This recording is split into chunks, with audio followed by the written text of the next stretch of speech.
Hi, welcome to GRVO TV, G's Reviews, Views and Opinions. I'm going to do a quick what's in my new camera bag, 2014/15. And I'll start with the camera bag itself, because when I changed my kit from my big Nikon digital SLRs full frame kit and decided to downsize, one of the first things I bought was the bag. And the reason for that was because I don't want to be overloaded with stuff. So I thought to myself, if I get the bag, I can only fill up this tiny little bag. Now this is the small Low Pro 100 bag. I bought it second hand off of eBay for about £7.50. You can generally pick them up for between £10 and £15, but I just happened to get a bargain on this one in lovely condition. So you don't have to go out and spend a fortune, hundreds of pounds on a nice bag. This is a nice comfortable bag. It's a slingshot bag, so it goes over your shoulder. And you can swing it around in front of you like that to get access to your camera. So it's a nice little bag. Now, this has got pretty much all my gear in it. I mean, sometimes I would carry my sound equipment in there. I say sound equipment, the Zoom H1, and perhaps a couple of microphones. And there is room in here to get the camera that I'm recording on now, which was the Olympus Pen EPL5. So that can go in here as well. If I just start by opening it up, in the top here, it's just a little handy section. You can put your wallet in there, and I've just got my camera strap in there at the moment, and that's about it. That's all that's in there. Nothing too exciting. Little pocket on the front, just keep my cleaning stuff, and I've got a spare battery for the EPL5, and also from spare battery for my main camera, which is inside. And again, there's room in there for a phone or something else. Now, I don't think this was, I definitely know this wasn't designed for it, but this bag has got a secret. In here, yeah, I know, it's got a waterproof bag that goes over the bag, yes, but that's not what I was going to talk about. Dun dun dun, with a bit of just, it's my iPad mini, fits right up in the back there. Now that to me is brilliant, because I quite often take my iPad mini because I can transfer my photos wirelessly from the camera that I've got in here, and yeah, it's just handy to have your iPad with you as well. So that goes in there. It's still comfortable on the back because it's got plenty of padding, and I've still got the rain cover which is in there. I was going to cut the rain cover out, but I found it actually works fine with the rain cover still in there, and you can even take the rain cover out, still secure your iPad in there, and it all works brilliantly. So that is an absolute bonus for me, being able to get my iPad in. So there you go. Okay, so on to the exciting bit, into the main section. So that's how it opens up. In here we have a thing for cards. So I've just got some SD cards in here, about 3 or 4 different cards in there. That's that. You have this nice flap bit here just to protect the screen and the camera and the back of it, so always make a point of putting that over, and also you can give your camera a quick wipe as you get it out if you need to. So I'll just quickly get my gear out. There's the Panasonic Lumix GH4 with battery grip and 12 to 35 2.8 lens. I've got the Olympus 45mm 1.8 with a funky lens hood on there, because Olympus don't seem to give you a lens hood. That's tight arches. And here I have my long telephoto, which is the Panasonic X lens 45 to 175 with the power zoom. There you go. And that's it. There'd still be more room for perhaps another prime, or as I say, the EPL5 and the kit lens would go in here as well. But that's it. So that's my entire kit. So nice and easy to carry around. You could carry that all day long, no problem at all. Yet I've got the ability to shoot pretty much anything on the 12 to 35 2.8. It's a stunning lens with the GH4.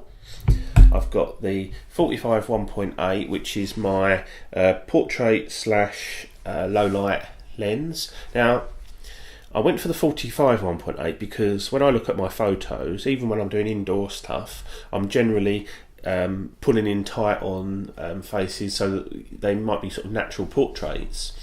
But generally, I prefer that natural sort of tight in look than the wide angles. And I know there are going to be occasions when, for instance, if I put this on now, there's no way I could film with this 45-1.8 on, because I've just not got enough room in the room to get this sort of field of view. It'd be like a headshot, but that's the kind of, you just look back at your photos, and if all your shots are wide, you buy a wide angle. If the majority of your shots are, you're going tight in, and then perhaps you're cropping afterwards into a shot, then the narrower field of view that this sort of 45-90mm equivalent gives you. And I'll do a separate review on that, but I just want to show you that this is what embodies Micro Four Thirds for me. Now, my old Nikon equivalent to this would have been the 85 1.8. I didn't have the funds to have like an 85 1.4 or anything like that. I had the old 85D lens 1.8, and it was a monster of a lens. It weighed probably nearly as much as the camera, certainly more than all these three lenses put together. And it was a big old chunky thing, and it wasn't without its issues. Yes, it's a stunning lens, don't get me wrong, and people say, well, you can't get the narrow depth of field on Micro Four Thirds, a smaller sensor. Yeah, all right, okay.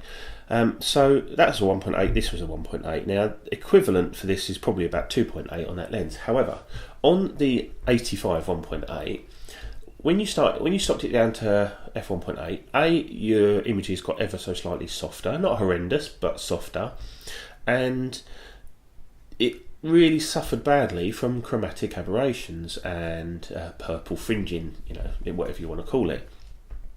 Whereas this doesn't. I can shoot this at 1.8 all day long, and you just don't get those problems. So, when you're sort of comparing them, you need to compare the performance, not just the specifications, and there is sometimes a big difference. And this lens is just a gorgeous lens, gives you lovely out of focus areas, and I can't say enough about it. I'm digressing. This is what's in my camera bag, so I'll move on from that. I'll do a separate review on that later, because I love my little 45 1.8. And then I've got obviously the telephoto zoom. This has proved to be a fantastic buy. It's not an expensive lens. It's not a 2.8. I felt that the 35 to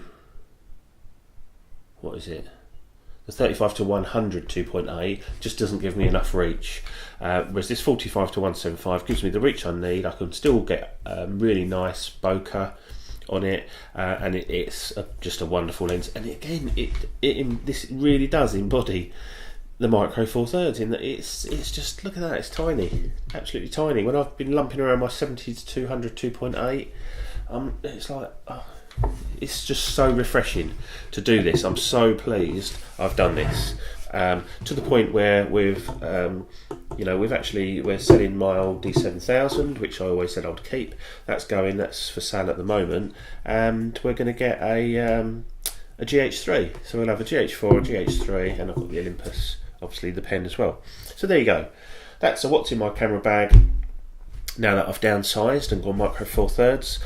I haven't really spoken too much about this lens, but I'm going to do a separate review on this. This is, it's just stunning. I can't really say much more than that. It's just a stunning lens, the 12 to 35 2.8, and the camera itself, again, I'll do a separate review on that as well, but that is also absolutely awesome. The fact that I'm actually now buying a GH3, I think says it all really, in that I'd love to have two GH4s, don't get me wrong, but the GH4 is an absolute steal at the moment. The GH3 is an absolute steal at the moment, and you don't see many second-hand ones, and there's a reason for that. It's because people hang on to them, and I can see why. So so we're going to get a GH4, GH3, and that's going to be our sort of kit. So there you go. This has been GRVO TV, G's Reviews, Views and Opinions, what's in my camera bag, and I'll see you soon for some more reviews on a lot of the stuff that you see here. Cheers, bye.